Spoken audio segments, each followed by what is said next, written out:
Guys, কেমন আছো তোমরা সবাই? তো আজকে আমি আর বোন বেরিয়ে গেছি আমার একটা কলেজে ফাংশন অ্যাটেন্ড করার জন্য। তো ইউজুয়ালি এটা আমার ফার্স্ট এক্সপিরিয়েন্স, কারণ আমি কোনো ফাংশন অ্যাটেন্ড করি না, কারণ আমার কলেজ অনেক দূর। তো চলো তোমাদের সাথে শেয়ার করি। তো আমরা ট্রেনে উঠে গেছি, ট্রেনটা ফাঁকায় ফাঁকাই আমরা কলেজ পৌঁছে গেছি। গিয়েই দেখছি সবাই নাচ করতে শুরু করেছে, বেশ ভালো ভালো গান ডিজে ডিজে চালিয়েছে। তো কিসের অপেক্ষা, আমি আর বোনও নাচ করা শুরু করে দিয়েছি।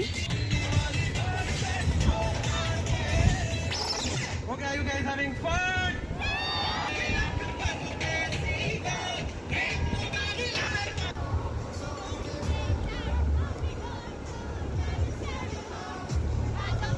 সো টানা 2 ঘন্টার নেচে আমাদের অবস্থা পুরো খারাপ হয়ে গেছে। অনেকেই ছিলাম, অনেক বন্ধুরাই ছিল, কিন্তু তাদেরকে খুঁজে পাচ্ছিলাম না, কোথায় গেছে এই ভিড়ের মধ্যে কী জানি। তো এখানে আমি যতবারই ছবি তোলার চেষ্টা করেছি, কেউ না কেউ আমার ছবি খারাপ করে দিয়েছে। তো কয়েকটা গ্রুপ পিকচার সেলফি তুলেই ব্যাস হয়ে গেছে। তো আজকে আমার ফার্স্ট এক্সপিরিয়েন্স সত্যি খুব ভালো গেছে। এখানে আমরা ট্রেনের জন্য অপেক্ষা করছি। তো আশা করি ব্লগটা তোমাদের ভালো লেগেছে। Thank you.